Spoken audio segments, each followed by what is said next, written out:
The advice and opinions expressed by the host of Autism Live and her guests are meant solely as suggestion and should not be in any way construed as child-specific advice. The Center for Autism and Related Disorders advises working with a board-certified behavior analyst who has experience with autism before starting any intensive behavioral intervention. Any choices you make in determining your child's treatment are completely at your own discretion.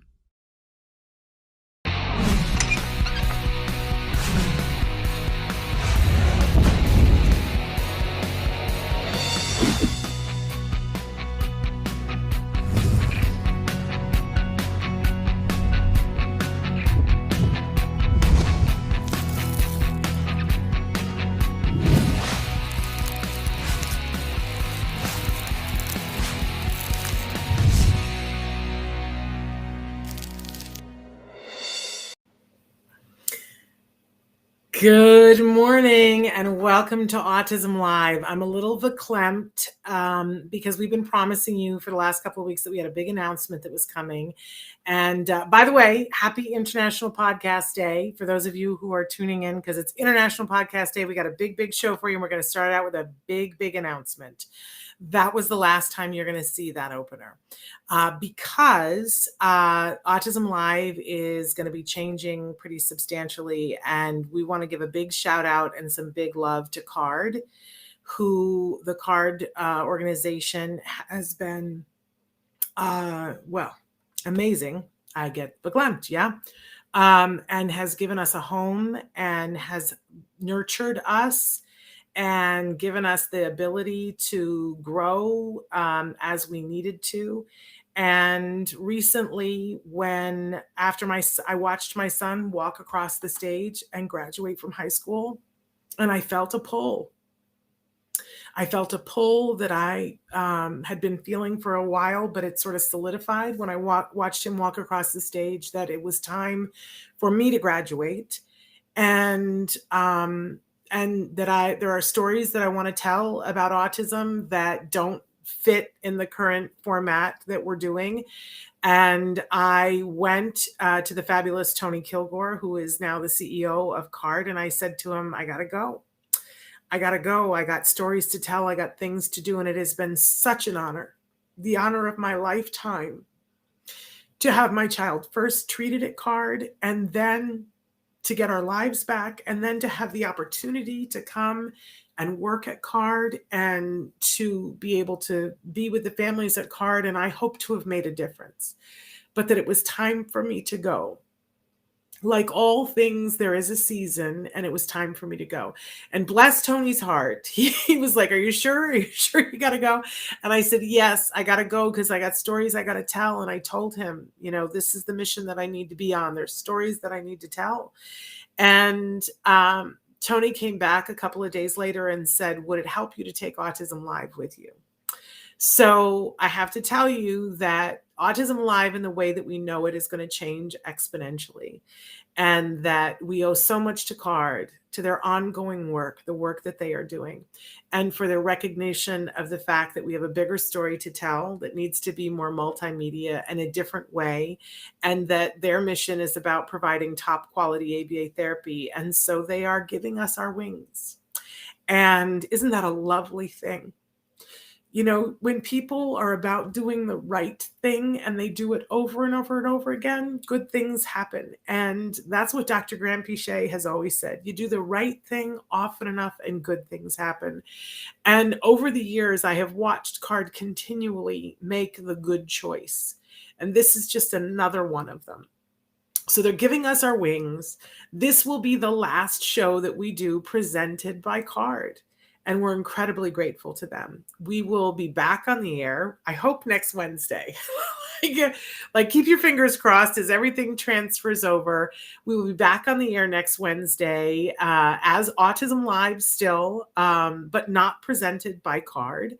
And with a lot of the same elements. We will have Dr. Graham Pichet on, and we will be featuring some of the same things, but I can't wait to unveil to you some of the things that we're going to be doing, starting with that on Wednesday, you will see the new opener for our show is completely created top to bottom by individuals on the autism spectrum. The concept for the idea, the artwork, the music that will play, all paid for by artists on the autism spectrum. And this is a direction we feel very strongly that we must go.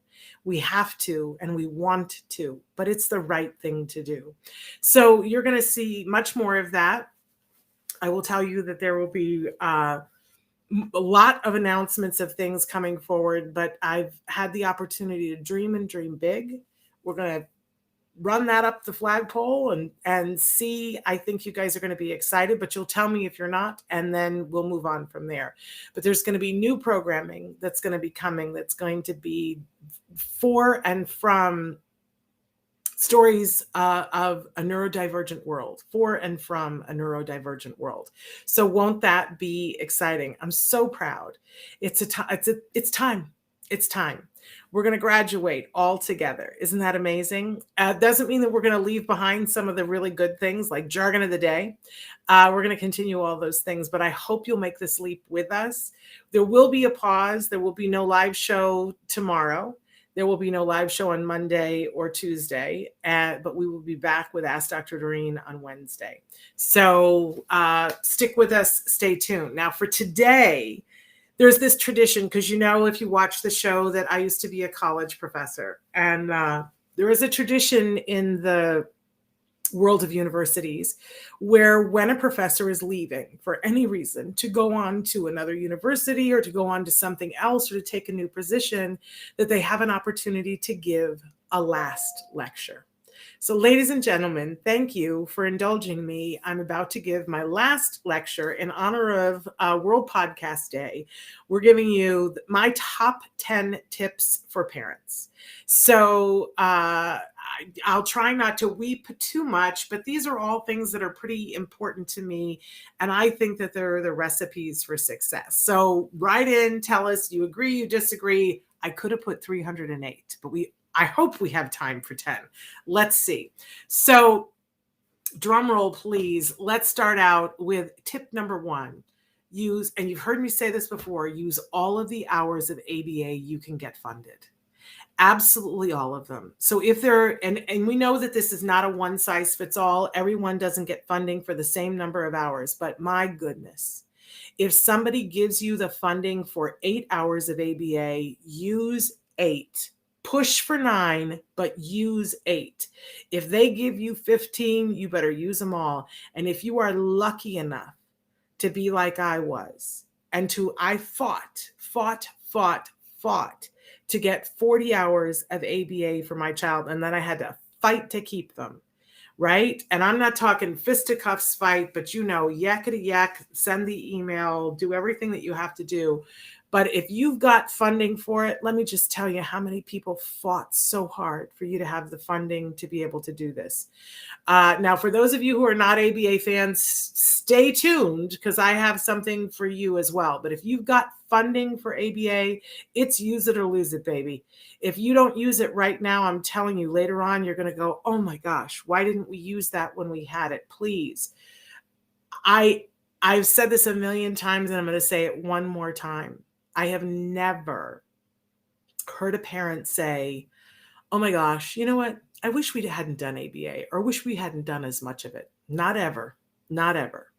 But I have heard, especially when we're talking about good quality ABA, which I'm going to get to in a second, but I have heard parents of kids that are older now say, you know what? I wished we'd shopped around. I wished we'd found the provider, and I wished we'd done more of it, because you don't get the opportunity later on. So if you've got it, use it. All right, let's move on to tip number 2. Tip number 2. Wait, I got to change the slide. There we go. Don't let anyone tell you what isn't possible. Maya Angelou used to say, never take a no from somebody who wasn't authorized to give you a yes.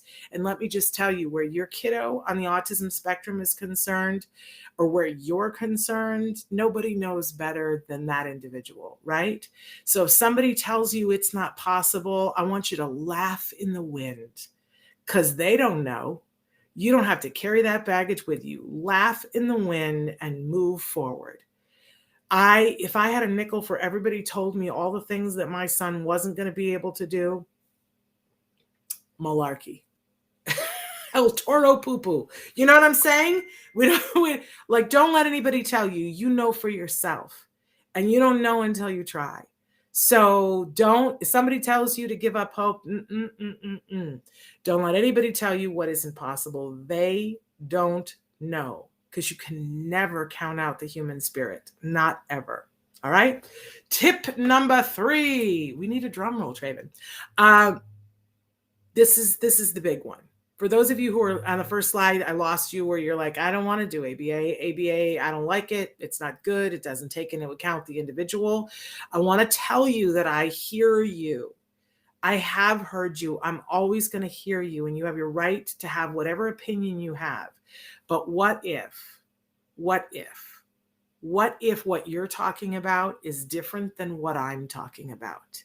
This is really the thing. What about, you're talking about the color red and I'm talking about the color blue, but we're both using the words ABA. There is a sharp difference in the world between good quality ABA and what many are calling ABA. Let me just tell you a little bit about the hallmarks of ABA. ABA is always individualized, always. So if somebody is telling you your child needs to be able to do X, or you need to be able to do, I don't know.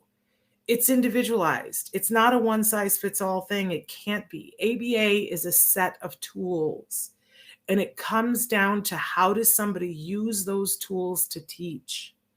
And there are people who do it well and do it ethically. And I am so sorry to tell you that there are people who don't. And there are people who haven't. And for all of my friends who are self-advocates, who, I know this is the big disappointment to you that I am pro ABA, but let me be clear, I'm pro good quality ABA, not ABA that doesn't consider the rights of an individual. That is not ABA to me. If you look at the principles of ABA, it says that it has to be meaningful to the individual. So people who are trying to get other people to just mask, that is not good quality ABA. It's a teaching tool. If you are going to 5th grade and you want to learn about astronomy, I am not changing who you are in teaching you about astronomy, but I'm giving you skills which you can apply to yourself and to the world, that maybe there is some self-discovery in finding out about astronomy, because as you think about how scientists looked into the heavens, it has you question and evaluate for yourself. So maybe it has an impact on who you are, but it should not, good teaching should not attempt to change who you are, or to have you pretend to be like someone else. If I teach you about astronomy, I'm not asking you to think like the student next to you. I'm giving you the knowledge to apply it to your life in a way that is meaningful to you. This is what ABA is as a teaching tool.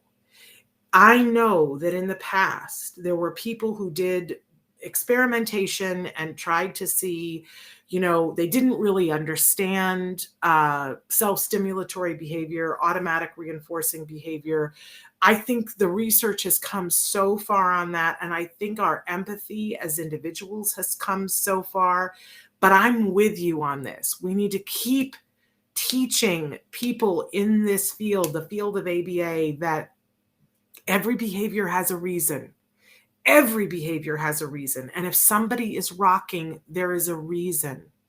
And we can't just take that behavior away from that person. That's unethical. It's unkind. It's not productive, right? Because it's not happening in a vacuum. It's there for a reason. Now, if the rocking is preventing the person, if there is a need to rock and it's preventing them from being able to do something else that they want, because if what you want is to be a world-class painter, and if you have a constant need to rock, it might be difficult. You might be able to work it out, or it might be difficult. But the question becomes, how do we fulfill the need for the person in both directions so that they can paint and that they can get the need met for rocking? We don't say to them, stop rocking, because that's not going to work. We know behaviorally that doesn't work. So I want to say to you that there are ethical people who are about advancing individuals on the autism spectrum, and they are doing first rate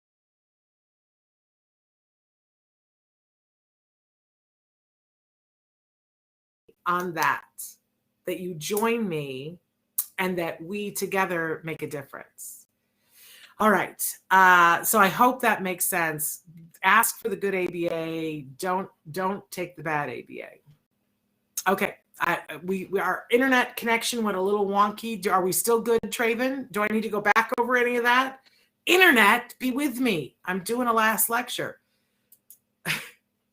Okay. So what I want to say is, Traven said, repeat that last little bit.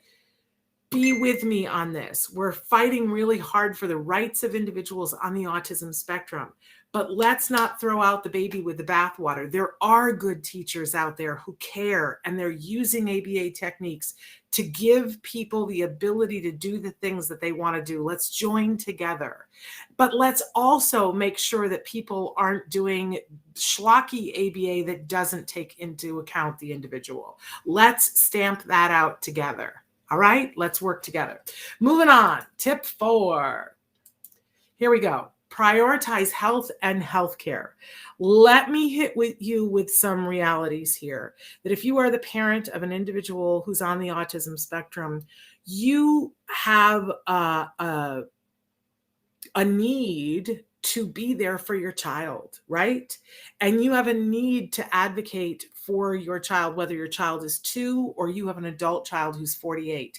They are going to need healthcare, and you are going to need healthcare. That's just an eventuality. It's not a question of, if, it's when. And so often you're going to find that the healthcare system doesn't yet know how to deal with healthcare issues that are on the autism spectrum. So help them by advocating for them, help them by demonstrating the behavior for them. You need to model getting good healthcare for your children of all ages, because here's the thing, this is a stressful little path that you're on. And if you aren't there for your child, that would be the worst thing, right? So we have to prioritize their health and your health. And honestly, the best gift you can give your child is the gift of being there and showing them how to take care of themselves, right? So model that behavior. We've seen time and time again, it's just heartbreaking to me. Parents who their kids end up doing great, but one or more of the parents isn't there at the end, at the finish line, to see how great their kids are doing, because they backburnered their healthcare, didn't get to the doctor, didn't catch something when it might have been helpful. I got to be honest, I did this and I live in fear because of it, and I'm trying very hard to prioritize healthcare now. If there was one thing that I could change, it would be this. People told me prioritize healthcare, and I didn't always do it. Can I be honest about that? And it makes a difference. If you keep going and you keep going, eventually something breaks. Don't let it be you. Don't let it be you, and certainly don't let it be your child. So somewhere on your list of priorities, you got to put the healthcare thing. So moving on to tip number 5, set your priorities. Like I've said before, that we created a manifesto. My husband and I sat down because it seemed like our world after our son was diagnosed was different. And it wasn't different. I won't say that I was afraid that things were worse and that we weren't going to recover from it. That was what I was afraid of, but that wasn't the reality. But we needed to pay attention to what was different. So we sat down and we made a list for ourselves. We called it our manifesto, and it was the thing that was going to help us through this murky time where we weren't sure who we were or where we were going, right? So we wrote out a bunch of things, and then we rewrote it, and we said, what's most important right now? Now for us, we said that the single most important thing was, I will be honest, eventually I changed it, but the first thing was that our son be safe and be well, right? But part of the being well, which became the second one, was for him to get his early intensive behavioral intervention, which we got at CARD, by the way. And we said that him getting that full prescription, which for him was 40 hours, he was 3 years old. And we said, we got to go all in on this. So that's the next priority. And the next priority after that was not to be homeless. You want to talk about let's get real here? Not to be homeless. Can I tell you? Stop and think about that, the thought process that took. We put the therapy above homelessness. Now, you might choose a different order, but I think it's important to set your priorities. And to that end, to not be homeless, we knew that both of us had to be working, but one of us we had to prioritize so that we would have health care. So we prioritized my husband's job. That's what was fourth. And my job didn't even make the top 10. My work, my career, the things that I had going in my life didn't even make the top 10. Now, before you feel sorry for me, I signed up for that. I said, back burner. It wasn't gone forever. Look at me. I'm back here doing crazy things, right? I'm okay. But that was a choice that I made. I wouldn't ask anybody to make those choices unless it was theirs to make, right? And my husband said, "You're sure about this?" Yes, I'm 100%. Let's go all in. I needed that. I needed to be a part of what was going to happen. I'm way too much of a control freak. And I waited way too long to have my son to be like, let somebody else do that, right? So that became clear. We were like, okay, we got this under control. And we taped it to the inside of a kitchen cabinet. Great. And I felt like, okay, I know what we're doing now. We've got a new directive. We're going to do this new thing. Fabulous. But when I really saw the benefit of it was when something would happen. There was, in the second year that my son was doing therapy, there was an issue that came up, and my husband came to me and he said, I don't know what to do. He had been offered a role in a film. My husband's an actor. He'd been offered a role in a film, but he had to go to the desert for, I don't know whether it was 5 days or how many days it was that he had to go to the desert to film. And we had a pretty, crazy machine that was going. My son had to be driven here. This had to happen. This had to whatever. And I was still working. It just wasn't a priority, right? It was there. And if I could make money, great. But, if somebody had to call in sick, it was me. So my husband gets offered this, go film a movie. And he said, I don't think I should take it. And I said, let's get out the manifesto. Shall we take a look at it? What's number one, right? So this is not going to jeopardize our son's safety. Is it going to jeopardize his therapy? No, it's not. I'll clear my decks. Is it going to prevent us from being homeless? Quite the opposite. Being in a movie pays well. It's going to help us. And then the third is, the next one down, the fourth one is your career. I think we're good. It helps, helps or doesn't hinder the top four. Honey, go to the desert, make the movie. And he was like, I feel like I'm abandoning you. I was like, you're not abandoning me. I'm okay.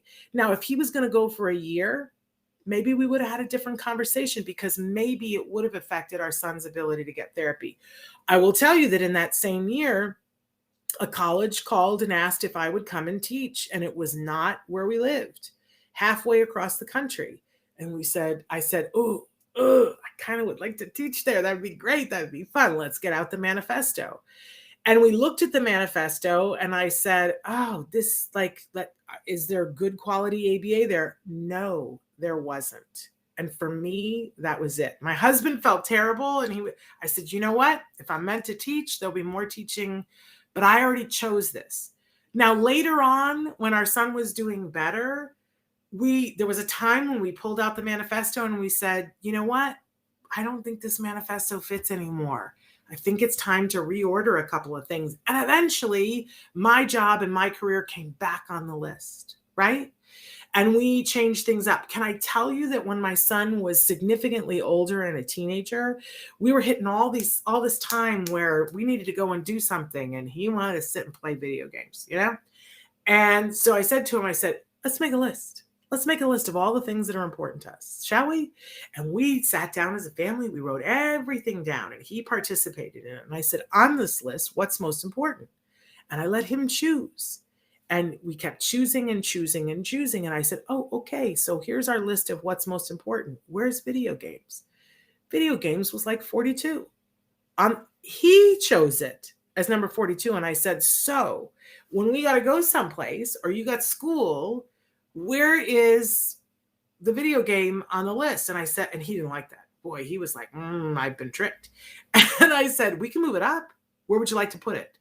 Would you like to move it ahead of this? And he, no, that's not more important than that. Is it more important than this? No. It moved up, but I think it moved up to like 19.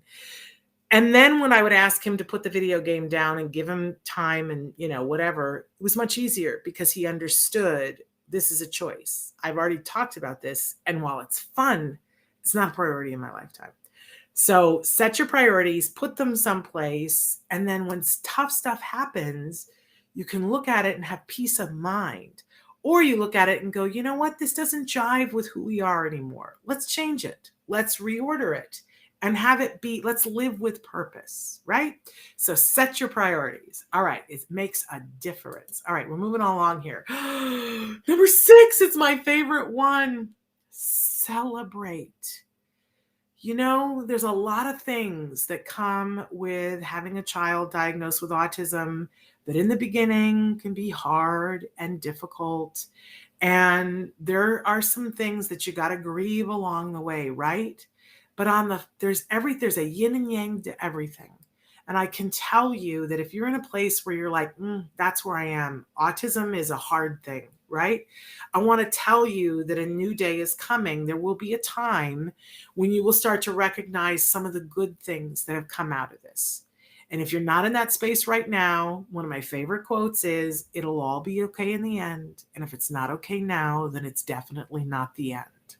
Okay? More will be revealed.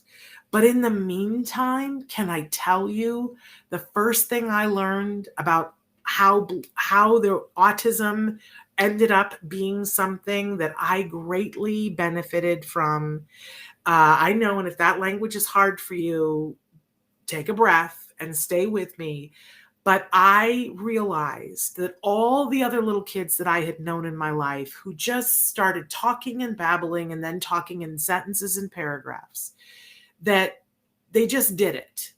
And nobody made a big deal about it. Nobody celebrated. Nobody danced in the street. Nobody called people and said, you'll never guess what he just said.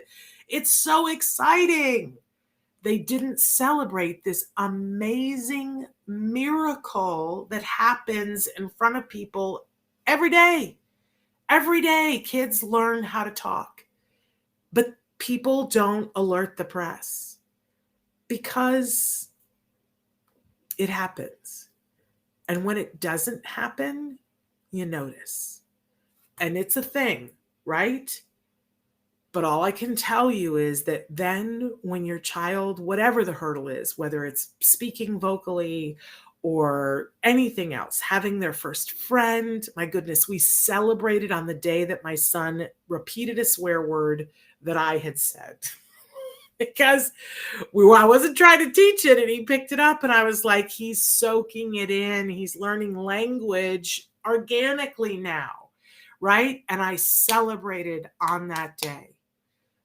One of the first gifts of autism for me is that you learn not to take anything for granted and to celebrate the hey nanny of whatever happens that's amazing. Oh my gosh, the things that we have celebrated and enjoyed. I love the parents who will write into me and say, my child lied. Woo! And everybody else goes, oh, that's terrible. I'm so sorry for you. While the rest of us go, because we know the perspective taking that it takes to lie. And we know how helpful for safety that lying is, right? And we go, yay, and we celebrate. So whatever there is, whenever there is, I know we've all been in different degrees of lockdown in the last year, but when you can celebrate with other people, do it. There was a period of time when I kept my child at home and stopped being with friends and stopped talking to people. My kid had gone through a really particular hard time where he had been hitting people. I can think of, there was one day when I went with a friend, and her son was 2.5 years older than my son. And so he was much littler. And my son just pushed him. He was standing on a little wall, and my son just pushed him. And the look on the other mom's face, she was like, that's horrible. Why would he do that? Is that the autism? As if he was some kind of a monster, and that it was something. We all know people will depict things that way, right? And I kind of went home, and I didn't want to be exposed. I didn't want him to be exposed to that. I didn't want him to push somebody else, and I didn't want him to be judged by other people. So I went home and stayed home for a while. And we started our services at CARD, and we started to work on these things, and things got better. And then I remember the first big celebration that we had after that. I think it was when my son, I'm pretty sure it was the year that he finished preschool or kindergarten. It was one of those years, and we decided to have a big party. We rented a warehouse and got a bouncy house and a trampoline, and it was insanity. And we did all, and had slides projected on the wall, and there was dancing, and there was craziness, and a clown, and craziness.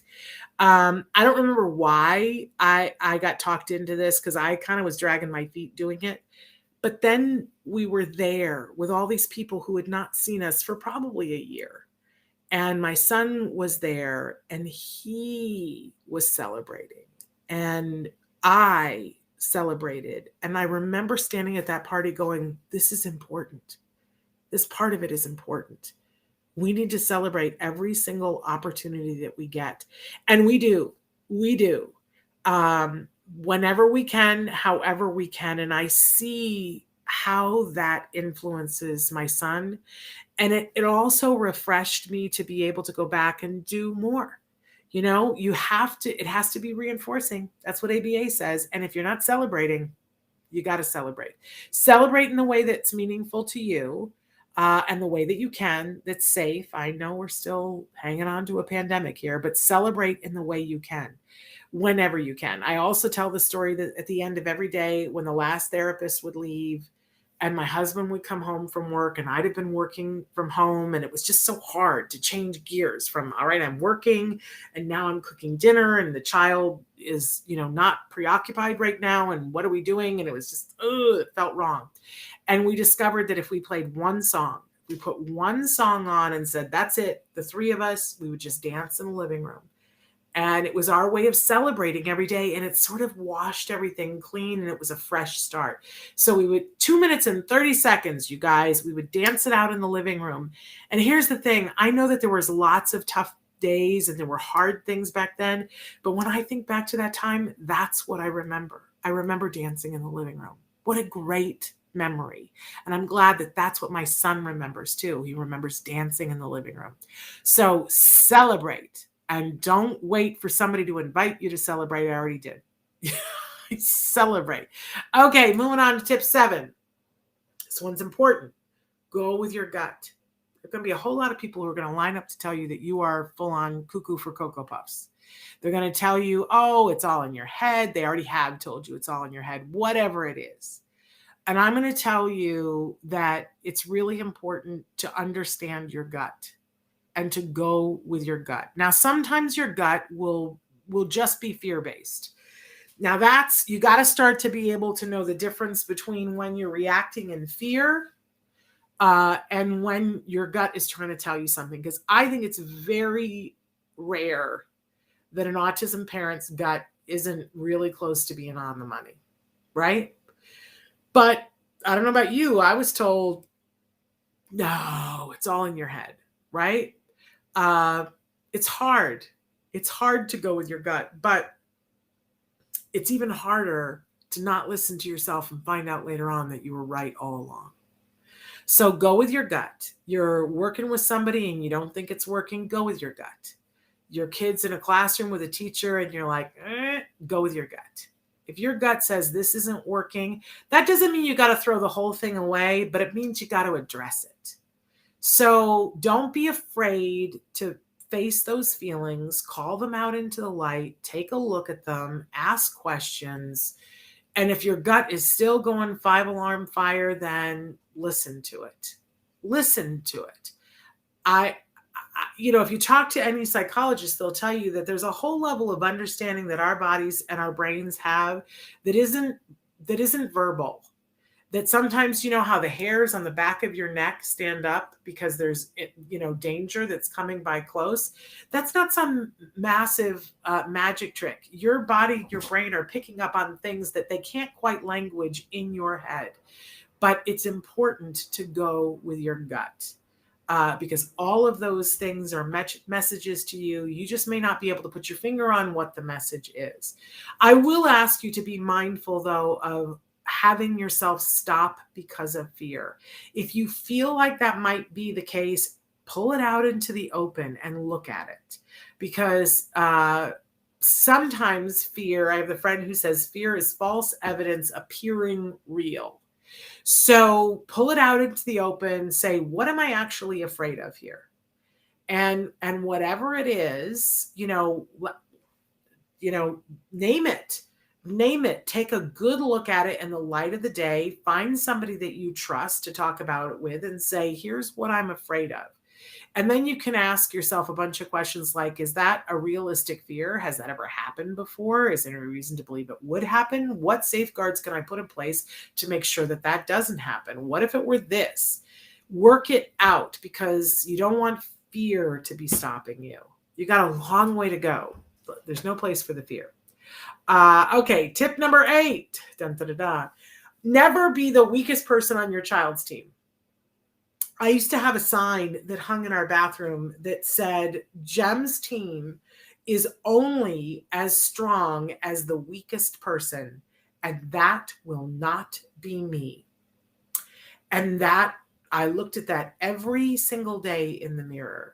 When they're taking data on something, and let's say you have 5 people on your team and 5 people are taking data, the data is only as reliable as the person who takes it the least well. That's just the truth. Because everybody else can be taking fantastic data, but if one person is taking data, then your data is going to be right? So never be the weakest person on the team. If you need to learn something, ask. And I listen, here at Autism Live, we'll help you to figure out how you can learn it, right? There is a lot to be learned here. And there were a lot of therapists that they call them behavior technicians now. But back in the day, they called them therapists. There were a lot of young people who came onto our team and worked with our child. And I will say this, I'm deeply appreciative to all of them. We had some people who, you know what I'm talking about. These people were rock stars. I'm going to name names because I can. Peter Farrig was the first therapist that ever came to our door, and he was and is a rock star. And he was amazing. And to watch him do therapy, it's like better than butter pecan ice cream, right? I'm also going to say CJ Miyake. Whew. If you ever have the opportunity to watch CJ Miyake, who's been on the show many times, do therapy, oh my goodness, it is poetry in motion. He just does things, and the way he, can get anyone, including me, to do almost anything and be enjoying it is just unbelievable, right? And it's great when you have somebody like that on your team because it's beautiful. It's beautiful, and it's just like butter. Right? But then there were other people on our team who, I'm going to say this, that sometimes it was a struggle, that my son wouldn't do things for them. And I know the instinct is to not have those people be on the team. And I'm so glad that I had people like Peter Farrig on my team to say to me, don't do that. Don't do that, because he has to go to school and there are going to be people there that this is going to happen, and he has to be able to solve it. So we want him to be able to do all the things he can, regardless of who he's talking to. And you know how sometimes you just jive with somebody and you're like, woo, we got so much done. We can do that, right? And then other times you get assigned to something and you're working with somebody and you're like, I don't even understand what you're saying. It's like you're speaking another language. We're not speaking, like we don't have a way to communicate to each other. And it's really, and I see a lot of people shut down and quit and, because they can't make that work.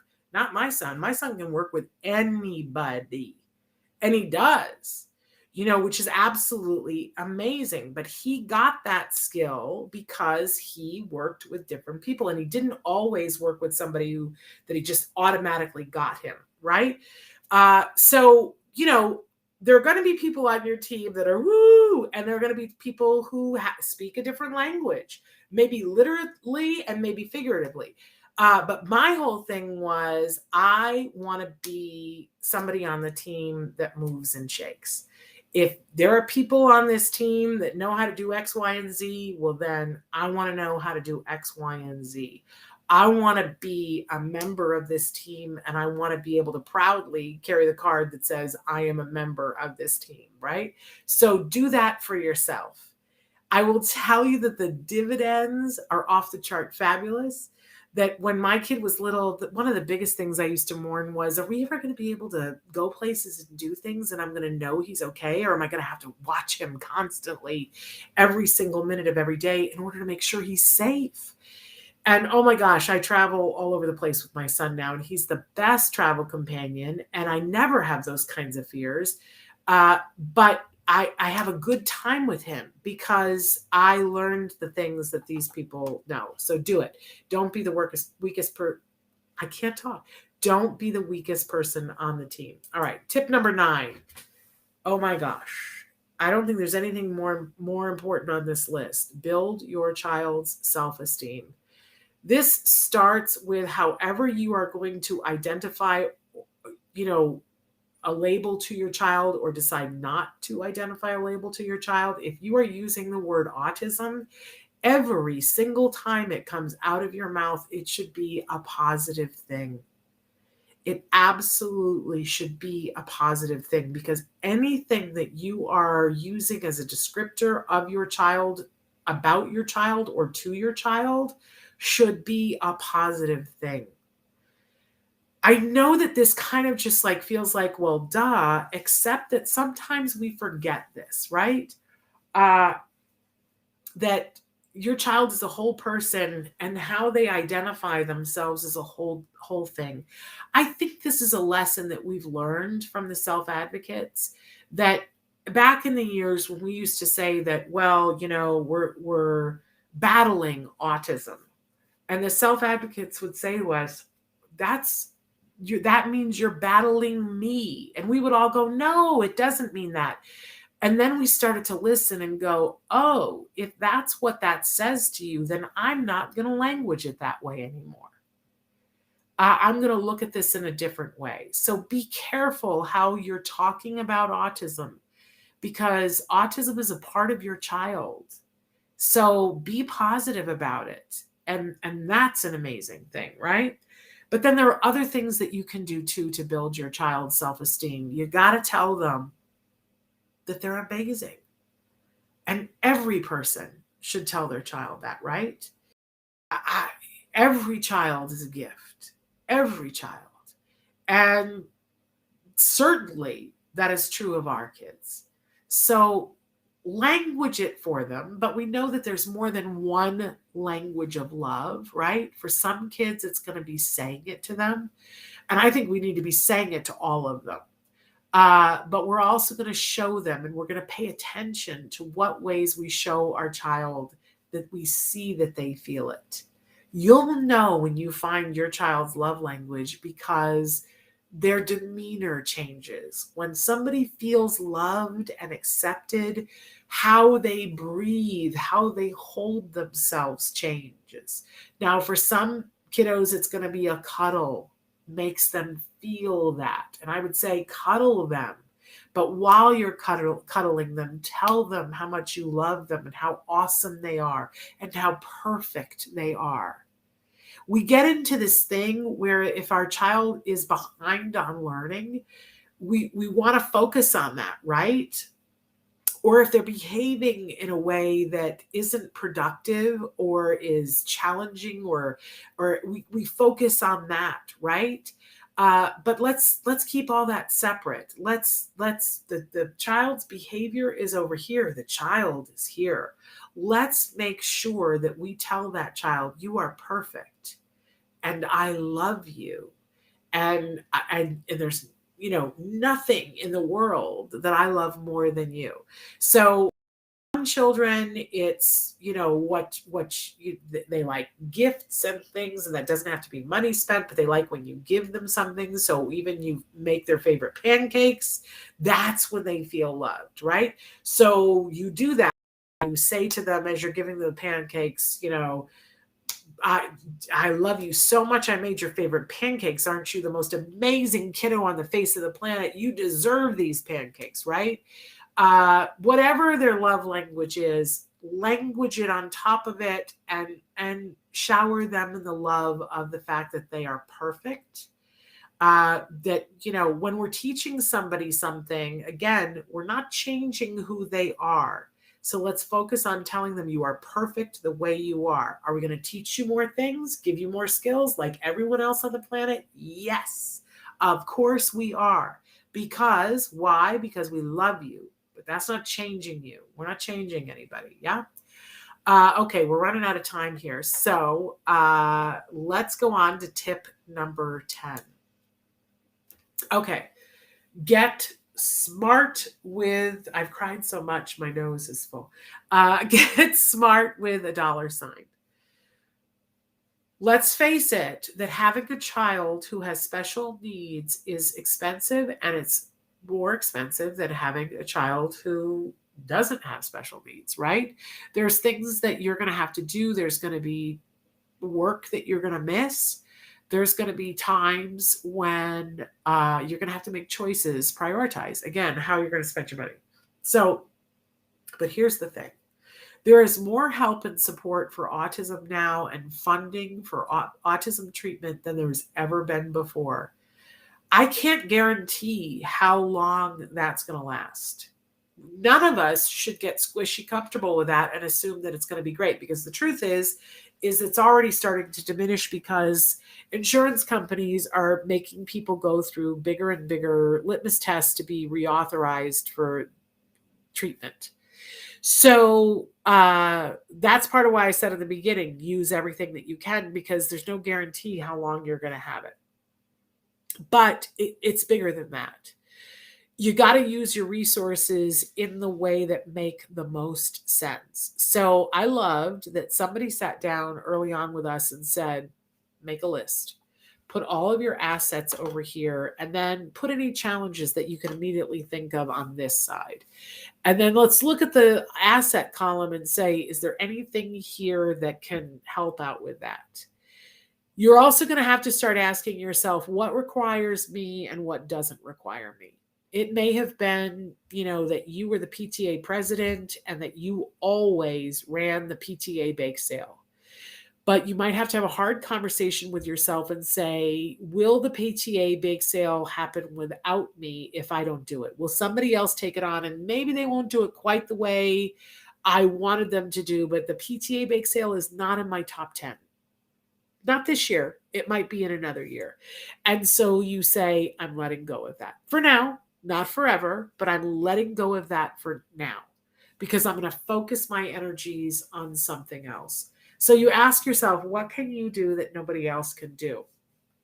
I'm going to tell you that it's very likely that there is financial help for you that will also help you separate. You're going to need to know what you need to do and what other people need to do. There are states in the United States that already have grants in place to help families to be able to support their kids. Here in California, there is funding through the state where you have to apply for it, and it takes a long time, sometimes upwards of a year, but they will pay you to take care of your child. So what they do is they evaluate and they look and they go, okay, what What can a child who's 6 years old who doesn't have any additional challenges do? And what does a parent of a child with special needs have to do that's above and beyond that? So a 6-year-old, we really can't expect that a 6-year-old is doing their own laundry and paying their own bills, right? That would be crazy.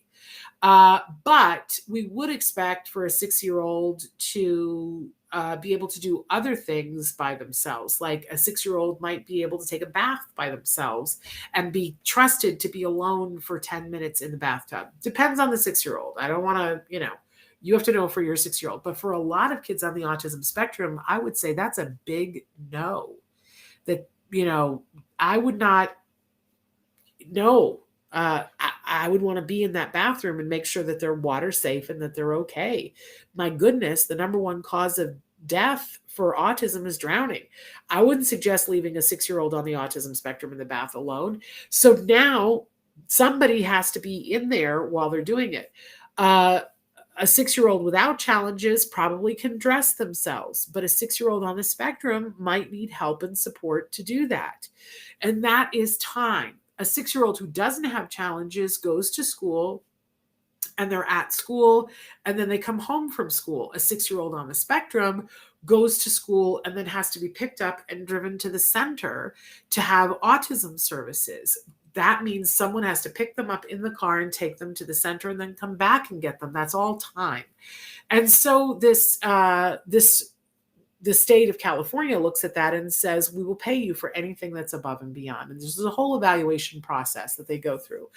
And it's an amazing thing for families in the state of California. We're hoping that more states will do that. But we are seeing other things happen in other states. There are grants in the state of Colorado that are for autism parents. And I can't go through all of the different states and all of the different things they have, partially because it's a lot, which is great, but also partially because I don't even know all the things that are available in your state.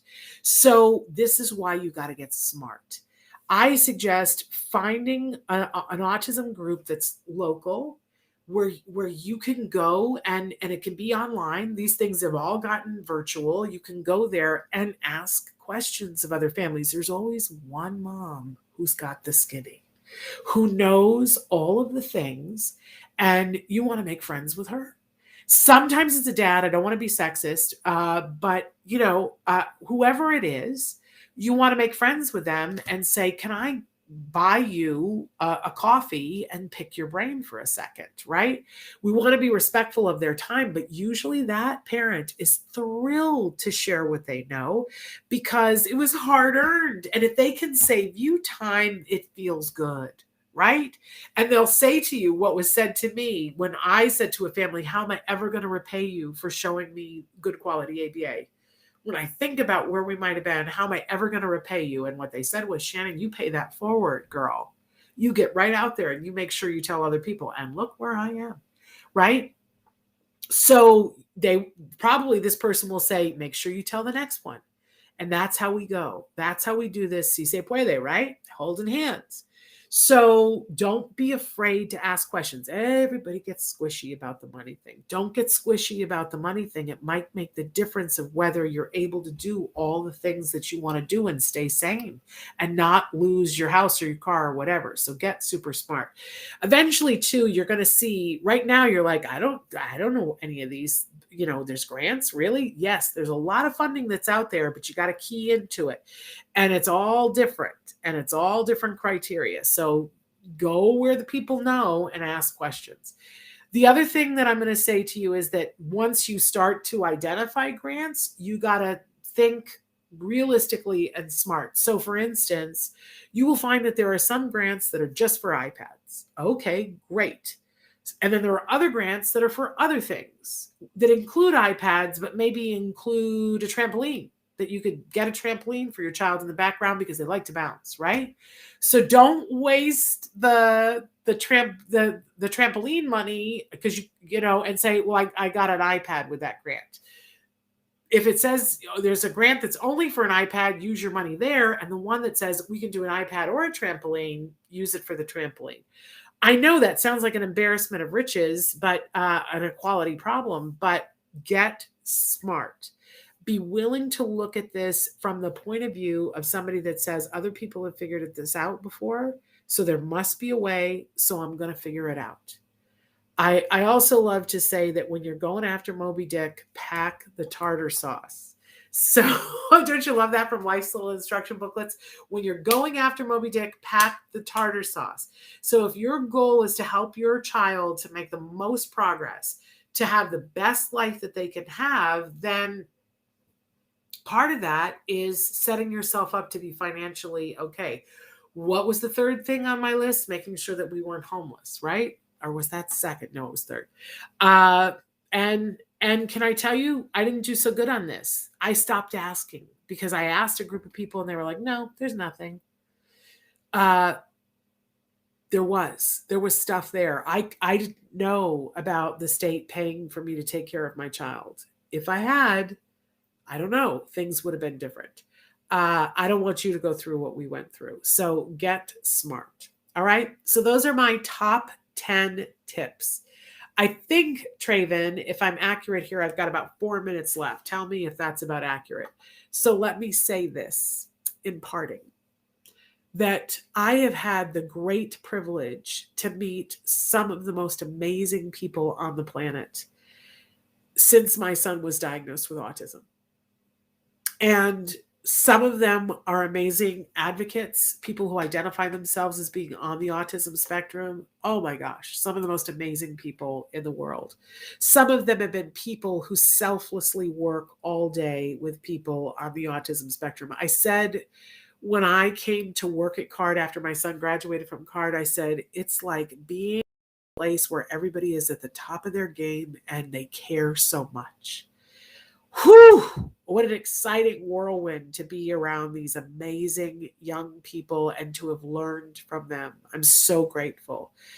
And then I have to be honest that there's a whole other category of people that I've met that are parents of individuals on the spectrum. What a group of people you folks are. Man, oh man, have you given me hope and taught me and nurtured me and my son along the way. And I hope that in some small way, I've been able to pay all of you back through doing this show over the last 10 years.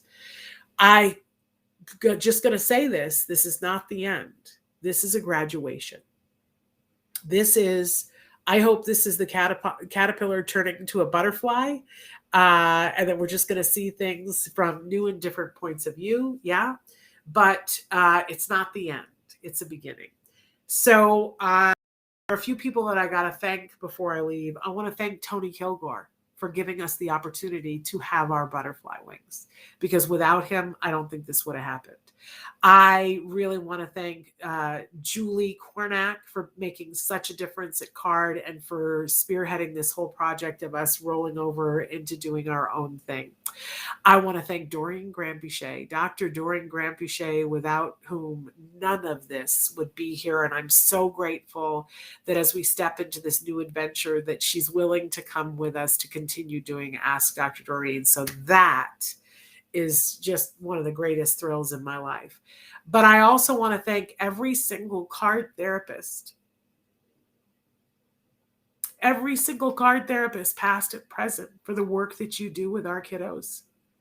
Because the truth is, I made a deal on my bedroom floor one night when things were at their worst, where my kid wouldn't sleep, he wasn't talking, and all he was doing was hitting and biting me.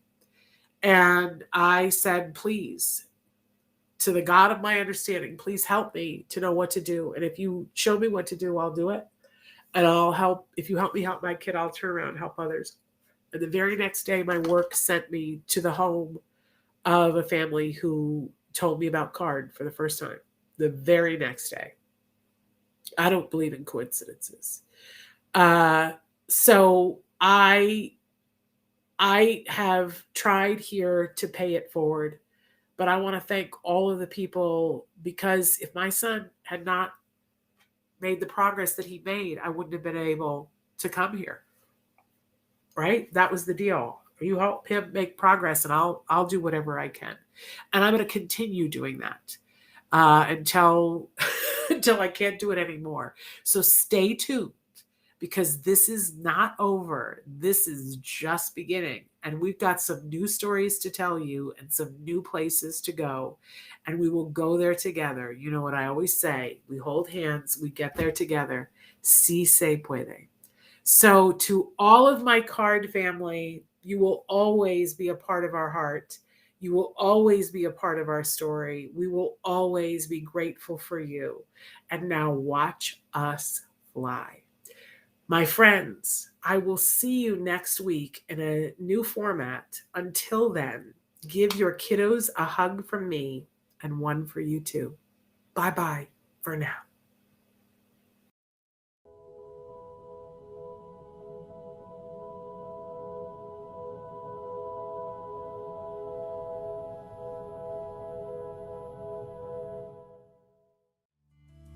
Thanks for watching Autism Live. If you found anything helpful in this video, please give us a like. In fact, make sure that you smash that subscribe button on YouTube and give us a like on Facebook.